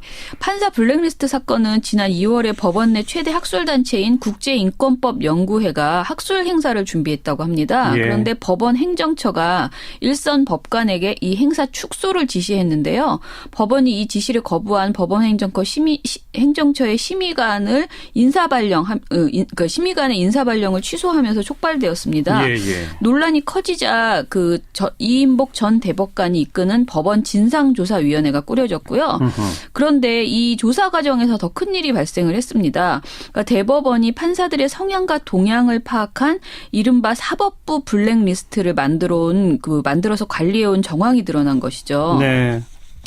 예를 들면 법원 행정처 기획조정실 판사 컴퓨터에 대법원 정책에 비판적인 판사들에 관한 동향을 파악한 일종의 사찰 파일이 있고 그 파일에 비밀번호가 걸려 있었다라는 예. 취지의 진술을 받았다는 것입니다. 예. 그래서 굉장히 또 이때도 언론 보도가 많았는데요. 저희도 관련해서 이 판사를 직접 초대해서 그렇죠. 이야기도 듣고 예. 했습니다. 예. 근데 이 조사 결과가 4월 18일에 나왔습니다. 근데 학술 행사 축소를 지시한 것은 사실이다. 그러나 일선 판사들의 행적을 관리했다는 이른바 사법부 블랙리스트 의혹에 대해서는 사실 무근이다. 이런 조사 결과였고요. 예. 문제가 된 PC 속 자료조차 확인하지 않고 그저 그냥 법관 블랙리스트는 존재하지 않는다는 결론을 내린 것입니다. 그랬죠. 그 외에도 조사위가 법원 행정처가 조직적으로 외압을 행사했다는 정황을 확인하고도 책임자 추궁이 없이 법관들의 자유로운 토론과 의견 수렴으로 문제를 해결하겠다는 조금 황당한 대안만을 내놓기도 했습니다. 네. 그러자 그 판사 100명이 모인 전국 법관 대표 판사회의가 8년 만에 개최가 되어서요. 우리가 직접 조사하겠다라는 그렇죠. 의결을 했습니다. 재조사하겠다. 그렇죠. 재조사하겠다. 예. 이 조사 발표에서 일선 판사들이 대법원장만을 위한 진상 보고서였다. 이전 보고서가 그리고 사법농단을 축소하려는 꼬리 자르기 행태였다. 있었다라고 이런 비판도 이어졌습니다. 자, 그 회의에 대해서 조중동은 어떻게 보도하고 한겨레 경향은 어떻게 보도했어요? 일단 관련 논조가 크게 갈렸다고 했잖아요. 경향신문과 한겨레는 이번 회의가 사법개혁의 마중물이 될 것을 기대했으나 기대한다라고 이렇게 전했고요. 조중동은 사법농단이라는 사안의 본질 자체는 외면한 채 그 법관 회의 참가 법관들의 성향과 논의 과정상의 문제점이 심각하다라고 하면서 이 사안을 물타기하는 듯한 그런 태도를 보였습니다. 예. 조중동이 지적한 것은요. 먼저 그 법관 회의에 참석 판사 수가 100명이었잖아요. 근데 100명 중에 40명이 인권법 연구회 소속으로 성향이 편중되어 있었다라는 것입니다. 예. 그런데 그냥 얼핏 들으면 이제 애초에 이 사건이 인권법 연구회의 그 조사, 그러니까 그 학술 행사 때문에 벌어졌던 일이잖아요. 그래서 그렇죠. 이 지적이 그럴싸해 보이지만요. 예. 법원 내 학술 모임은 중복 가입이 가능하다고 하고요. 인권법 연구회는 가장 많은 판사들이 소속되어 있는 학술 모임이었다고 합니다. 어허. 그래서 해당 모임에 소속되어 있다는 것만으로 그냥 특별한 정치 성향을 지녔다고 치부하는 것은 좀 무리다. 예, 무리라는 판단이 있고요. 그리고 예. 각급 법원에서 대표를 선출해서 올라온 거거든요. 이 100명이. 그런데 그렇죠. 그 과정에서 인권법 연구회 소속 판사에게 특별히 가산점을 부여해서 선출된 것이 아니라는 것이죠. 아니죠. 예. 네, 이런 모든 것을 두고 봤을 때 무조건 100명 중에 40명이 인권법 연구회 소속이니까 성향이 편중되었다. 그러니 이 회의가 문제다라고 결론을 짓기에는 좀 무리가 있다라고 이렇게 볼 수 있습니다. 실제 근데 보도 내용을 보면요. 동아일보는 두 건 보도에서 이런 얘기를 합니다. 회의 참석자 사이에서는 이번 법관회의 개최를 주도한 인권법 연구회 측이 사실상 의사결정 과정을 독점했다는 불만이 나왔다. 법관회의가 이번 회의 소집을 주도한 인권법 연구회 측이 제안한 결론을 추인하는 식으로 진행됐다는 비판도 제기됐다. 이런 보도를 했고요. 예. 중앙일보도 비슷하게 법관회의 대표 중 인권법 연구회 회원의 비율이 과도하다는 주장이 나왔다라고 보도를 했습니다. 예. 조선일보는 조금 더 논조가 강한데요. 사설 이제 사법부에 판사 노조 만들겠다는 것인가라는 6월 20일 보도에서요. 판사 노조라는 단어까지 썼어요? 네. 회의에 참여한 판사 중 상당수가 이른바 국제인권법 연구회라는 특정 모임 출신이라고 한다. 이들은 법원 행정처를 향해 자료 제출과 함께 행정처 판사들이 사용한 컴퓨터 자료의 증거 보존 요구까지 했다. 이쯤 되면 사법부 내에 판사 노조가 생긴 것 아니냐는 말을 피할 수 없는 상황이다. 한심한 일이다. 이런 주장을 했습니다. 예. 조선일보는 그리고 애초에 법원 행정처가 판사 서클 행사를 뭐하러 축소시키려 한 것인지 잘 납득하기는 어렵다. 그렇다 해도 이 문제가 8년 만에 그러니까 법관 대표회의가 열릴 만큼 중대한 사안인지도 의문이다. 이렇게 또 지적을 했습니다. 한마디로 별일 아닌 것으로 이번 사태를 치부를 했죠. 예. 반면 경향신문은 다른 논조였습니다. 회의에서 논의한 내용이 급여 인상 등 근로조건이 아니라 헌법이 보장한 법관 독립인데 판사 노조 운운한 것은 사법은 물론 노조에 대한 이해도 결여된 주장이라는 이런 일선 판사의 목소리를 전달을 했습니다. 네. 그 특정 연구 모임 소속 판사들이 너무 많다. 이걸 하나 지적했고 또 회의 분위기가 뭐 문제 있다. 이런 보도들도 많이 있었지 않았어요? 네, 있었습니다. 그 조선일보는 먼저 판사 대표 그러니까 그 2명의 사퇴를 빌미로 회의 과정이 비민주적이었다라는 것을 지적을 했습니다. 판사 대표 가운데 2명이 사퇴하긴 했어요? 네. 대표적 보도는 판사회의 최악이었다라는 6월 22일자 보도인데요. 회의 이후에 판사 대표로 사퇴한 설민수 서울중앙지법 부장판사의 발언을 실었습니다. 이 부장판사가 회의는 생각하기도 싫다. 내가 생각하는 법원은 이게 아닌데 최악의 모습을 봤다. 내가 왜 이 일에 관여해서 회의에 갔는지 후회된다라는 발언을 했거든요. 그래요? 근데 이 발언을 전하면서 그런데 구체적으로 어떤 의견을 냈고 어떻게 반박을 했고 왜 최악이라고 평가할 만한 상황이었는지 등은 전달하지 않았어요. 보도에서. 그냥 이분의 그 발언만을 그대로 인용을 했고요. 법관 대표회의에서 회의 안건과 진행 방식 등에 대해 문제를 제기했다가 일부 판사들로부터 잇따라 비판을 받았다고 이렇게만 요약해서 보도가 전해졌습니다. 이 기사의 목적이 회의 자체가 비민주적이고 폭력적인 방식으로 진행되었다는 인상을 전달하려는 것에 있지 않느냐라는 인상을 확 주는 그런 보도였습니다. 같은 날 동아일보에서도요. 회의 속기록 공개하라 후유증 앓는 법관회의라는 보도에서 익명의 회의 참석자들의 발언을 이렇게 전했습니다. 반대 반대 의견을 낸 사람들이 마치 몰매를 맞는 것 같았다. 결론은 이미 정해둔 채 형식적인 정당성을 확보하려는 회의였다. 이런 내용을 전했고요. 반면 경향신문과 한겨레는 이번 회의에서 토론이 유례 없이 활발하게 이루어졌다는 점을 강조하는 그 내용들을 보도했습니다. 그래요? 예를 들어서 경향신문은 법관 회의를 판사노조 운운 사법개혁 저지하려는 구태라는 21일자 그 보도에서요. 예. 전날 법관 대표회의에서는 참석자 상당수가 발언하는 등 활발한 토론이 이루어진 것으로 전해졌다. 의장이 한 번 발언을 한 사람은 제외하고 발언 기회를 주는 식으로 배려했다라는 참석자의 발언을 전했습니다. 뭐 서로 다 참석자의 발언을 전하는데 내용이 다르네요. 네, 맞아요. 한겨레에서는 법관회의와 관련해 아래로부터의 민주주의가 실현된 첫 법관회의라는 긍정적인 평가가 나왔다는 그 참석한 판사의 발언을 전했어요. 예. 참석자들이 적극적이고 열정적으로 토론했고 큰 이견 없이 대부분 원안대로 통과됐다라는 평가를 전했습니다. 그래요. 그러니까 100명 정도나 모였으니까 네. 그날의 회의 결론에 좀 적극적으로 찬동하시는 분들은 회의 분위기도 아주 좋았다라고 평가하는 그렇죠. 것 같고 네. 회의 결과에 조금 좀 못마땅한 게 있는 분들은 네. 회의 분위기도 안 좋았다라고 평가하는 것 같고. 네. 근데 이거를 이제 이 회의 자체를 비판하는 도구로 비민주성 뭐 이런 식의 주장을 하는 건 좀 무리라는 생각이 듭니다. 네. 네. 자, 이번에 방송 보도에서 시각 차이가 컸던 사안은 어떤 게 있습니까? 방송에서는 문재인 대통령의 외신 인터뷰를 다루는 태도가 크게 대비가 되었습니다. 예. 그 29일 예정된 한미 정상회담을 앞두고 워싱턴 포스트, CBS 등 미국 언론과 문재인 대통령이 인터뷰를 했습니다. 그렇죠. 20일, 21일 이틀에 걸쳐서 이제 했는데요. 예.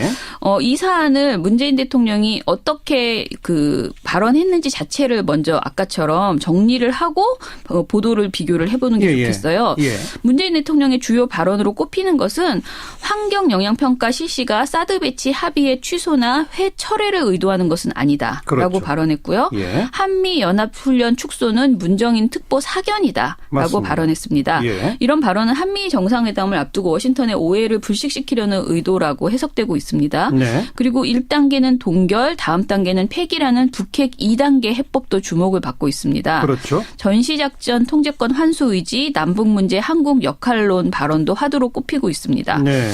전반적으로 대북 정책에 있어서 미국과의 공조 의지를 강하게 드러내고 또 한국의 역할도 강조했다는 그런 두 가지 평가가 나오고 있는데요. 예. 방송사들도 대부분 이런 부분에 초점을 맞췄습니다. KBS와 MBN은 사드 번복은 아니다라는 발언을 제목으로 뽑아서 강하게 그 이 점에 방점을 찍어서 보도를 했고요. 예. SBS와 JTBC는 남북 문제 한국 역할론을 제목으로 뽑아서 해당 발언을 집중 조명했습니다. 예. 그런데 특이한 게 MBC, TV조선 채널A가 다른 부분에 주목을 했습니다. 어디예요? 어디에 초점을 맞췄어요? 바로 조건이 갖춰지면 북한 갈 수 있다라고 문 대통령이 발언했다고 합니다. 예. 사실 이 발언은 타 방송만 봐서는 전혀 알 수 없는, 타 방송에서는 아예 다뤄지지도 않은 내용이거든요. 사실 이 조건이 갖춰지면 갈 수 있다는 말은 하나마나한 얘기기도 하거든요. 네. 그런데요. 예. 근데 MBC와 TV조선은 이 발언을 아예 보도 제목으로 뽑았습니다. 그 문 대통령의 방북 의지를 이번 인터뷰의 핵심 내용으로 규정한 셈인데요. 네. 방북 의지 발언을 자세히 조명하고 다른 발언들은 오히려 부차적으로 살짝 언급만 하는 수준으로 보도를 했습니다. 예. MBC는 조건 갖춰지면 북한 갈 수 있다라는 제목의 21일자 보도에서 앵커가 문재인 대통령이 조건이 갖춰지면 북한에 갈 수 있다는 의사를 밝혔습니다라고 말하면서 보도가 시작됩니다. 예. 그리고 리포트에서도 문재인 대통령이 미국 워싱턴 포스트와의 인터뷰에서 북한에 방문해 김정은을 만날 의향이 있다고 밝혔다. 김정은이 비합리적이고 위험하지만 현실적으로 북한 핵을 폐기할 수 있는 유일한 인물이다. 네. 제재와 압박 수단은 풍부하지만 대화 수단은 많지 않다 등 북한을 비교적으로 긍정적으로 평가한 발언들을 주요하게 뽑아서 나열을 했습니다. 예. 그리고 나서 나머지 사드 배치 관련 발언이나 일본군 위안부 재협상 관련 발언, 한미 군사훈련 축소 관련 발언을 간단하게 나열하는 수준으로 보도를 했습니다. 뒤에 갖다 붙이고. 네네. 예. TV조선도 제목이 조건 맞으면 평양 방문이란 제목이었고요. 21일 보도였고요. 채널A는 뻥치고 있지만 대화 원할 것이라는 제목의 21일 보도에서요. 북한이 핵과 미사일로 공갈을 치지만 속으로는 대화를 원하고 있을 것이라는 발언을 조명했습니다. 그런데 이 역시 북한을 긍정적으로 그나마 평가한 발언을 이렇게 부각을 한 것이라고 볼 수도 있습니다. 채널A는 이 발언을 북한 김정은을 이해하는 문재인 대통령의 속마음이라고 이렇게 평가하기도 했습니다. 그러니까 같은 언론사 인터뷰 내용을 세 가지로 나누어서 접근하는 거네요. 그렇죠. KBS, MBN은 사드에 주목한 거고 SBS, JTBC는 남북 문제의 한국 역할론 그리고 MBC, TV조선, 채널A는 북한 갈 수 있다. 이런 차이를 어떻게 해석해야 할까요? 아무래도 문재인 정부의 대북 정책을 바라보는 관점에서 이런 차이가 비롯된 거 아닌가 저는 이렇게 보는데요. 특히 SBS와 JTBC는 한국 역할론을 이번 인터뷰의 핵심으로 보면서 대단히 분석적인 태도를 보였습니다. JTBC는 노무현 정부와 부시 정부, 박근혜 정부와 오바마 정부 등 과거 한미 정부의 대북 정책에 일정한 한계가 있었다라고 설명을 하고요. 문재인 정부는 북한과의 대화 채널을 복원해 물꼬를 터놓은 상태에서 단계적 접근에 대한 미국의 동의를 얻는 방식을 택할 것이다라고 진단을 했습니다. KBS와 MBN은 이렇게까지 분석하진 않았지만 역시 미국 설득의 의미가 큰 발언들 중심으로 이렇게 보도를 전했는데요. 반면 방북 발언 또는 북한을 긍정적으로 평가한 발언에 초점을 맞춘 MBC, TV조선, 채널A는 문재인 정부가 지나치게 북한에 호의적이다라는 어떤 일종의 색깔론 이것에 이제 초점을 맞춰서 보도했다 이렇게 볼 수 있겠습니다. 그렇군요. 자, 그리고 홍준표 전 경남지사가 홍석현 전 회장에 대한 비난 발언 이게 지금 화제가 되고 있잖아요. 화제가 되더라고요. 여기에 대한 보도도 좀 짚어봐 주세요. 지난 6월 18일 홍준표 전 경남지사가 자유한국당 전당대회 출마 기자회견에서요. 신문 갖다 바치고 방송 갖다 바치고 조카 구속시키고 겨우 얻은 자리가 청와대 특보 자리라고 말을 했습니다. 직접 실명을 거론하지는 않았지만 누구나 다 알죠. 홍석현 전 중앙일보를 겨냥한 말이라고 할 수 있죠.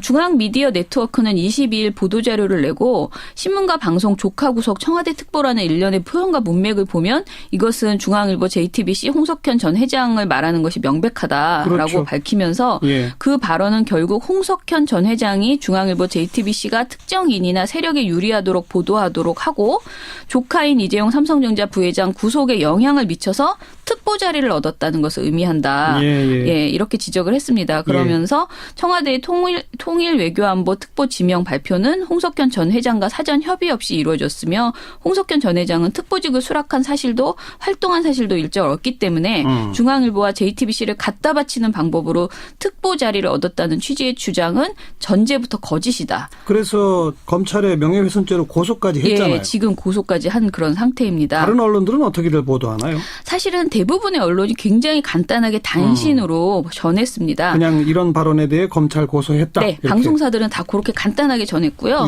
신문사들도 대부분 아주 간단하게 전했는데 중앙일보 같은 경우에는 일종의 성명을 그러니까 중앙미디어 네트워크의 성명을 23일 이면에 그 지면에 보도를 했고요. 방송은 JTBC에서 21일 앵커 브리핑을 통해서 우회적으로 홍 전 지사를 비판했습니다. 손석희 앵커가 미셸 오바마의 그들은 저급하게 가도 우리는 품위 있게 가자라는 말이 아직 유효하다면서 그 발언이 2012년 미국의 민주당 전당대회에서 나온 말이라고 했고요. 그러면서 며칠간 계속된 전당대회를 언급했고 연사들의 연설 자체가 아무 말 대잔치라고 꼬집기도 했습니다. 아무 말 대잔치.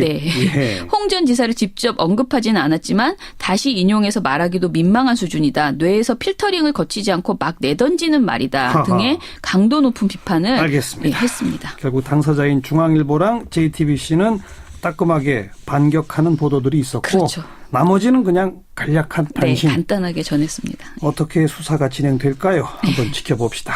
오늘 여기까지 수고하셨습니다. 감사합니다. 미디어 포커스였습니다. 민주언론시민연합의 김원경 사무처장이었어요. 시사자키 이번 한 주 순서 모두 마무리 짓겠습니다. 날씨가 많이 덥죠?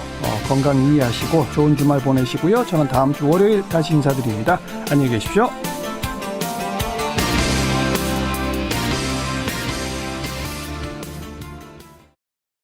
지부동이에요. 그래서 지금 민주당은 국민의당, 바른정당을 카운터파트로 돌파하려고 이제 하고 있는 것 같아요.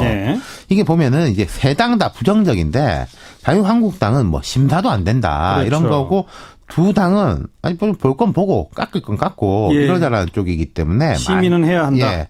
만약에 이제 민주당의 계획이 성사가 된다면은 자유한국당은 고립되는 거지 않습니까? 그렇죠. 그러면은 또 압박을 세게 받겠죠. 예. 근데 이제 그냥 여론만으로 압박이 가능할지 그건 저도 잘 모르겠고 그게 민주당은 이제 좀 방향을 튼 것 같아요.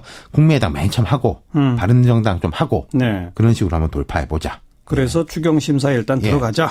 근데 이제 그 두 당 같은 경우에는 추경심사는 가능한데 인사청문회는 세게 하겠다. 뭐 그렇겠죠. 그렇죠. 이런 기류인 것 같고 제 생각에는요. 여야 여러 정당들이 좀 모듈식, 레고식 접근을 하면 어떨까 싶어요. 모듈? 레고? 무슨 말이죠? 모든 사안을 하나하나 다 연결시켜 놔버리면은 잘 진도도 안 나가고 위험성도 크다는 거죠. 모듈하고 레고는 이제 분리가 되는 거지 않습니까? 끼웠다 뺐다 할 수 있는 거잖아요. 따로따로 사안별로 또 그렇죠. 떼어서 접근하자. 이게 맞는 겁니다, 사실은. 아니, 추경은 추경이고 인사청문회는 인사청문회고. 당연하죠. 또 어디 후보가 잘했으면은 잘된 대로, 누가 잘못했으면 잘못된 대로 가야지. 누구를 뭐 살려주면은 누구는 버리는 카드고, 누구는 버리는 카드면 누구는 살려주고. 이게 사실 원래 말이 안 되는 소리잖아요. 그렇죠. 예. 그런데 통상 우리 정치권은 모든 사안을 다 연계해가지고. 그렇죠. 뭐 일괄 타결, 주고받기. 몇 개는 양보할 테니 몇 개는 다 나오. 뭐 이런 식으로 하는데 그러다기에는 좀 이번에는 풀기가 어려울 수도 있다. 그렇죠. 네. 통과도 어렵고 또 한 군데도 구멍이 나면 우르르 다 위태로워지는 거거든요. 예. 그렇게 모듈식, 레고식으로 따로따로 접근해 갈지 좀 보고요. 내주 한미정상회담 얘기도 마무리 좀 해보죠. 사실 청와대 입장에서는 이게 제일 신경 쓰이는 이슈입니다. 문 대통령이 여러 해외 정상들하고 전화통화를 했고 외국 손님도 만나고 제주도에서 AIIB 아시아투자은행 행사에 참여도 했는데 이번 순방이 사실상 외교 데뷔전이잖아요. 처음이죠. 강경화 장관도 마찬가지고요. 성과가 좋으면 국내 일도 잘 풀릴 거예요. 그리고 이 부분은 뭐 야당 때문에 못했다. 잘했다 이럴 수는 없는 거거든요. 말하자면 청와대와 우리 외교팀에 딱 실력이 보이는 것인데 안 좋으면 국내에서도 이제 막힐 일이 많은데 그게 제가 보니까 우리 시간으로 토요일 1일 새벽에 한미 정상회담 결과가 나오는 식으로 이제 일정이 잡혀 있는 것 같습니다. 다음 주 토요일 새벽. 그렇죠. 그렇다면은 이제 돌아오는 주는 청문회로 시작해가지고 한미 정상회담으로 끝나는 거예요. 그러네요. 그러니까 지지부진하는 전국의 분수령이 되는 한 주입니다. 여건 야건 모두 좀 all or nothing 게임으로 접근하지 말고 뭐 하나하나로 따로 떼서 접근하는 게 맞을 것 같습니다. 네. 그래요. 새 정부 들어서 가장 또 중요한 한 주를 앞두고 있다. 그런 상황이고요. 수고하셨습니다. 감사합니다. 네. 윤태곤 실장이었고요. 자, 1부 마무리 짓겠습니다. 잠깐 뉴스 들으시고 7시 5분 2부에 다시 옵니다.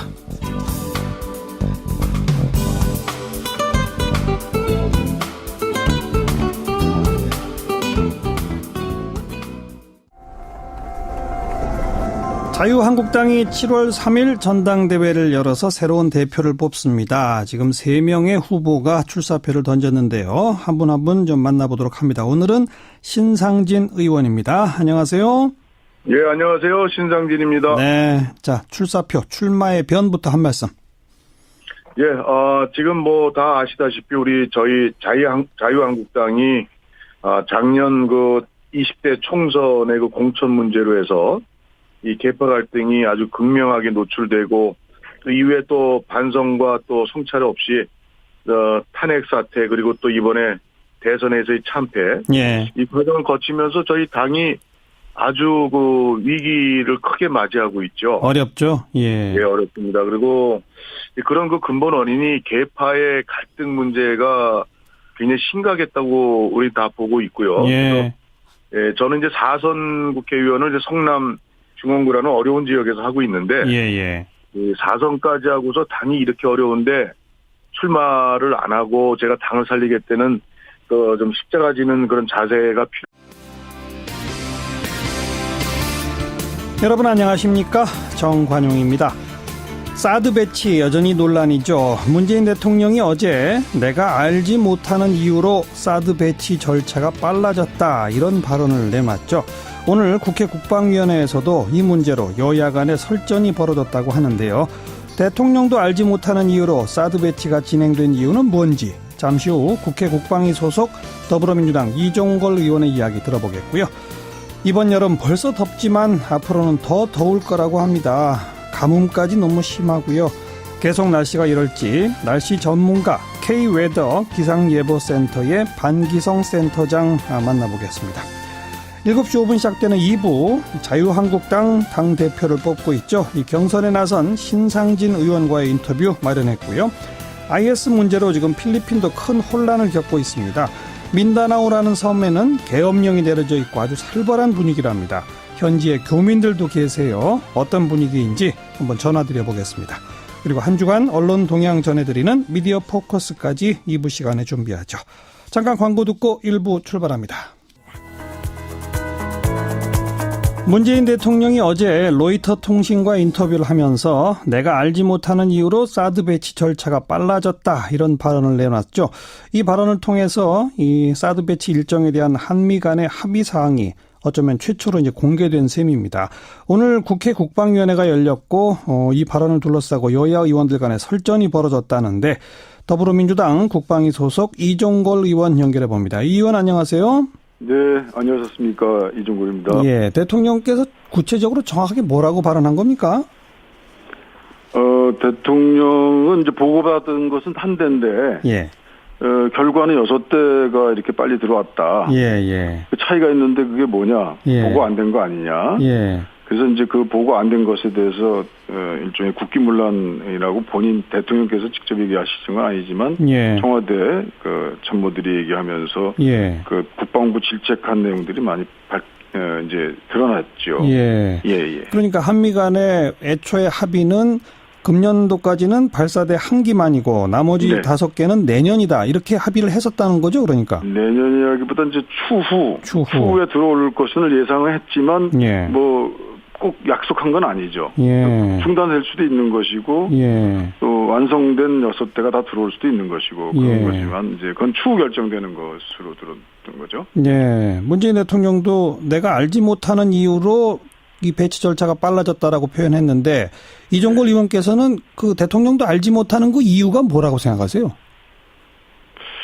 뭐 저는 대통령이 그 거짓말을 하셨겠습니까? 예. 이거는 뭐 팩트라고 생각하고. 예. 보고 안 된 것의 그 갭은 뭔가, 가렸던 거죠. 그리고 일종의 속였던 거죠. 예. 속이고, 그렇기 때문에 진행된 사실이 결과가 다르게 됐기 때문에, 최고 책임자로서는 그럴 수밖에 없는 것이고, 이게 보고 체계가 이렇게까지 엉망이냐라고 생각했을 텐데, 그것이. 그러니까 대통령까지 속이고 배치 절차를 빠르게 진행한 이유가 뭐라고 추정하시는 거예요? 이제 오늘도, 그건 잘 모르는 건데요. 어쨌든 간에 국방부 장관 라인과 또 뭐 소위 말하는 독사파, 독일 육사라고 하는데, 김관진 수석이 있었던 그 두의 파트너, 미국 파트너 사이에서의 차이가 있었던 것 같고요. 제가 볼 때는 한민구 장관보다는 그 김관진 수석을 통해서 이것이 이루어졌고, 한민구 장관도 그 얘기를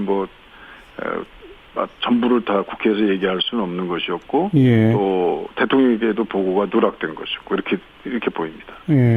오늘 국방위원회에서 자유한국당 의원들은 대통령의 이 발언에 대해서 뭐라고 얘기하던가요? 그러니까 우선 그게 차이가 없다. 뭐냐면 일기라는 것은 이제 사드가 6대 포대로 이루어져서 하나에 발사대가 8개 있거든요. 48기로 이루어지는데 이게 이제 일단 태풍은 한 2개 정도가 우리나라에 이제 영향을 줄 거로 보고 있습니다. 다만 최근에 2015년, 16년 계속 그 태풍의 강도가 강해지고 있거든요. 이게 글로벌 워밍의 영향이죠. 근데 우리나라는 최근에 들어와서 이제 태풍이 영향을 주는 시기가 계속 늦어지고 있습니다. 작년 같은 경우도 10월에 영향을 줬지 않습니까? 그래요. 그래서 이제 8월 하순부터 9월 하순 사이 정도에 한 2개 정도가 평년보다는 조금 더 강한 태풍이 영향을 주지 않겠느냐. 그렇게 예상을 하고 있습니다. 앞으로 우리나라 여름은 계속해서 점점 더 더워지는 쪽으로 가겠죠? 당연히 그건 뭐 거의 전 지구온난화를 위한 기온 상승의 특징이죠. 그래서 지금 많은 예상들, 기후학자들 예상도 이제는 정말 전 여름이 거의 폭염이 최근에도 그 하와이 대학의 그 교수도 발표를 했지만 서울 같은 경우 온실가스가 그 배출이 계속된다면 세기 말에는 거의 그 사람이 견디기 힘든 살인적인 폭염이 연 67일 서울 정도가 발생할 것이다라고 예상을 했지 않습니까? 지금 아직까지 우리나라 서울에 그런 폭염이 나타나지 않았거든요. 그다음에 세계 기상기구도 2020년은 지금보다 폭염 일수가 2배, 2040년 가면 4배 정도가 더 늘어날 것이다. 그러면 거의 폭염 일수가 지금 폭염특보 이상의 폭염 일수가 서울 같은 경우는 2040년 가면은 거의 여름 내내 발생한다고 봐야 되거든요. 그럼 작년 폭염이 엄청 더웠는데 그보다 2배 이상 된다는 거거든요. 그러니까 참 심각하다고 보시면 될 것 같습니다. 온실가스 배출 억제해야죠. 우리가 살기 위해서라도. 네네, 그렇습니다. 알겠습니다. 오늘 여기까지 말씀드리게 고맙습니다. 네, 감사합니다. K웨더 기상예보센터의 반기성 센터장이었습니다. 의제와 전략그룹 더모아의 윤태곤 정치분석실장 어서 오세요. 네, 안녕하세요. 이번 한 주 정치권 번잡하긴 했어요. 근데 성과는 별로 없죠. 그러니까요. 먼저 여의도 보면은 여야 원내대표들이 만나가지고 되니 많이 그러다 결국 안 됐어요. 된 게 없습니다. 그리고 청와대 쪽도 이번 주 별로 좋지 않아요. 안경환 후보자 낙마했죠. 그 이후에 탁현민 행정관 지금 계속 논란이죠. 여성에 관한 책 문제로 논란이 돼 있고, 요즘 화제인 이제 미국 쪽하고의 문제, 뭔가 이거는 이제 좀 부글부글 하고 있는데, 준비 단계긴 한데 썩 매끄럽진 않은 것 같고, 보수 정당 두 정당의 경우에는 이제 전당대회 진행하고 있지만은 관심도 별로 없고. 그래요, 자유한국당 같은 경우에 여기 좀 참 납득하기 어려운 게 3명이서 이제 대표 경쟁을 하는 건데, 원유철, 신상진 두 후보들이 TV 토론 해야지 왜 안 하냐. 안 하면 사퇴할 수도 있다. 말하자면 이제 판 깰 수 있다 이거 아닙니까? 홍준표 후보가 뭐라 그랬는 거 아니? 사퇴하면 좋지. 경선 안 하고 내가 대표되고. 참 갑갑한 한 주였습니다. 자유한국당의 그 신상진 의원은 2부에 우리가 인터뷰하니까 TV 자세히 들어보시죠. TV 토론 안 하면 진짜 사퇴할 건지 한번 좀 물어봐야 되겠고. 다음 주는 어떨까요?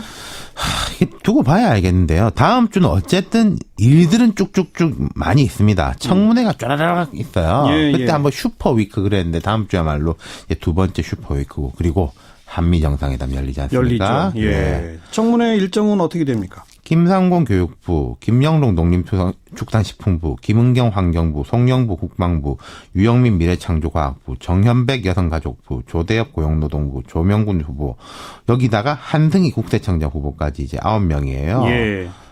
계속 된다고 보시면 돼요. 매일매일 된다고 이제 보시면 되는데, 이 중에서 지금 관심을 모으는 사람들이 이제 몇 명이죠. 다 관심을 모으는데, 특히 이제 관심이 가는 곳이 송영무 국방부 장관 후보자, 김상곤 교육부총리 후보자, 조대엽 고용노동부 장관 후보자.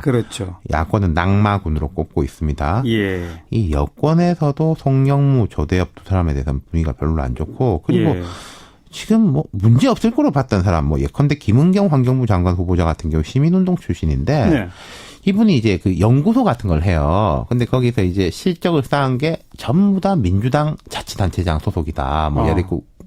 여리고 군대 나다. 이게 우연의 일치냐, 밀어주기냐, 이런 이야기도 나오고 있습니다. 추경은 지금 어떻게 돼가고 있어요? 자유한국당이 한 세트입니다. 근데 일기라고 그러면 우리 자유한국당 의원님들은 그 일기가 다 6대 48기를 다 보는 것이지, 그게 왜 6대 중에 한 기라고 보느냐? 그건 대통령이 잘못 이해한 거 아니냐? 그렇게 해서 이제 그 사실 진위 논쟁을 했는데.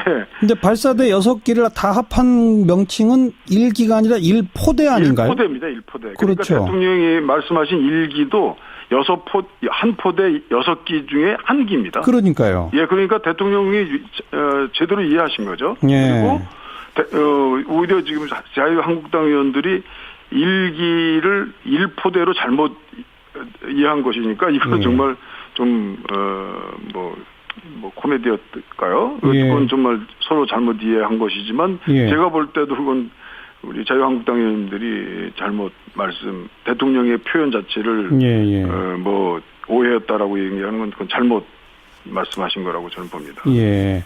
그 미국 측에서는 근데 대통령의 이 발언이 나온 뒤에 사드와 관련해서는 한미 정부 간에 철저하게 협의와 합의를 거쳐서 진행하고 있다. 이런 식의 그 논평을 내면서 사실상 문 대통령 발언에 약간 좀 불쾌감을 표시한 셈인데 이게 그 한미 정상회담에 어떤 악영향을 미치지는 않을까요?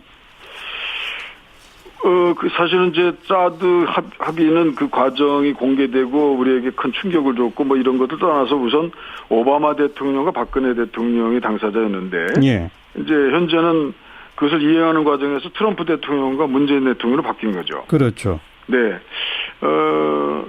지금부터라도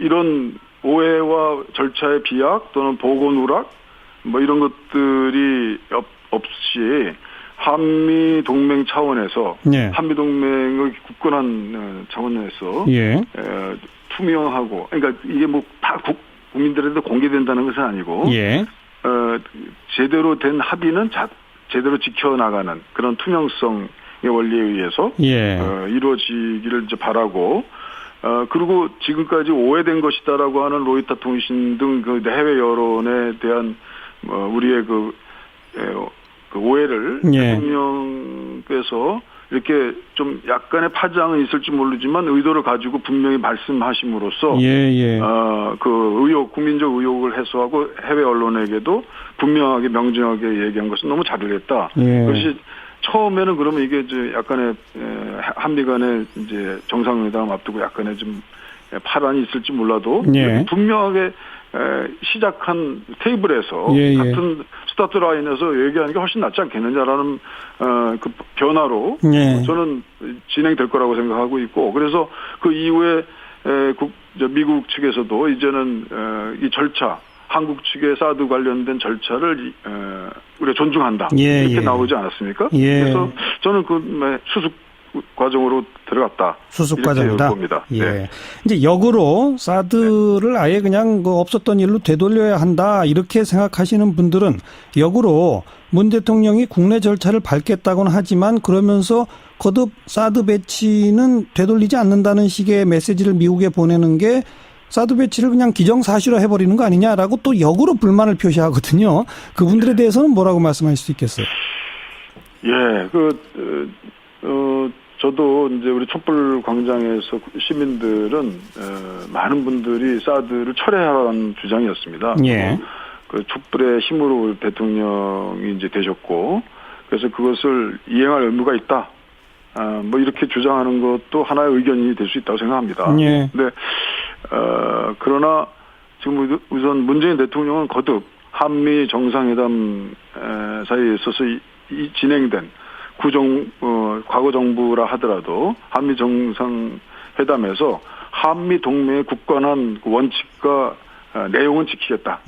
다만 국내 절차를 꼭 밟아야 되겠다. 이것이 우리 원칙이다. 그렇죠. 그래서 괌 같은 경우에 그 거의 인구 밀집도도 없는 나라에서 28개월이나 환경 영향 평가를 했는데 저희는 이 환경 영향 평가도 안 하고 그리고 갑작스럽게 한 기였다가 6기로 바뀌고 뭐 이런 그야말로 예전 박근혜 대통령 때 그 중국과의 관계에서 냉온탕 외교 참사의 하나의 흔적으로 나온 거 이거에 대한 절차적 수습 과정 이것은 분명히 밟겠다. 그 절차 수습 과정에서 내용이 너무 부당하고 사드 배치 자체가 정말 이거는 그 내용을 거의 무효로 돌릴 정도의 절차 위반이 있었거나 속임수가 있었거나 뭐 갭이 있었거나 이럴 때는 그 절차 과정에서 저는 분명히 밝히고 그건 국민적 결단이 필요하다.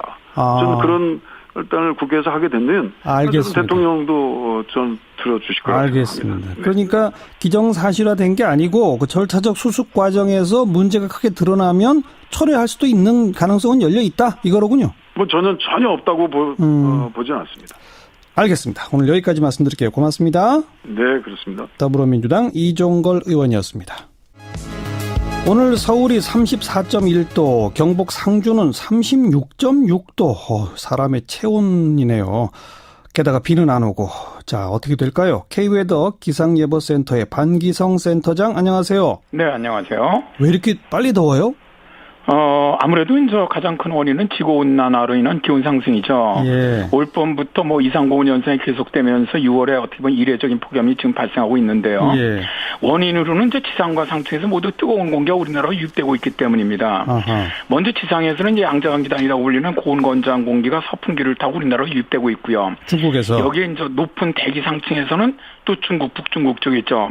매우 뜨거운 공기가 편서풍을 타고 우리나라 상공으로 들어오고 있는데요. 예. 이게 이제 북중국 상공에 만들어진 게 열돔 현상 때문에 그렇습니다. 열돔? 네, 이 대기 상층이 무척 뜨겁다 보니까 대기가 안정되면서 뜨거운 공기가 위로 빠져나가지 못하고 그 안에서 더 데워지는 현상을 열돔 현상이라고 부르는데요. 예. 작년 여름에 왜 우리나라 폭염이 바로 이 중국의 열돔 현상에 영향을 받았었습니다. 예. 근데 올해는 좀 일찍 만들어졌고요. 그렇군요. 그러다 보니까 뜨거운 상하층의 공기가 우리나라로 유입되고 있기 때문에 이제 기온이 많이 올라가는 데다가 네. 우리나라 일본 동쪽에서 장벽처럼 발달한 커다란 고기압이 공기 흐름을 막고 있어요. 아하. 일종의 브로킹 현상인데 예. 이로 인해서 우리나라의 뜨거운 열기가 동쪽으로 빠져나가지 못하면서 기온도 상승하고 있고 그렇군요. 또 여기다 이제 구름도 별로 없다 보니까 일산량이 증가하면서 그냥 계속 기온 상승의 시너지 효과를 가지고 있거든요. 네네. 이런 것들이 이제 원인으로 저는 봅니다. 이 장마라도 좀 와야 그나마 이 기온이 좀 꺾일 텐데 장마는 언제쯤 와요? 일단 제주 지역은 이제 25일서부터 이번 주말서부터 시작되는 것으로 보고 있고요. 네. 다음에 이제 남부지방으로는 29일 정도, 다음에 이제 서울을 포함한 수도권 지역은 7월 1일부터 장마가 시작될 것으로 예상을 하고 있습니다. 이번 장마 기간에 비는 좀 많이 옵니까? 아니면 그냥 좀 마른 장마가 또 됩니까? 아닙니다.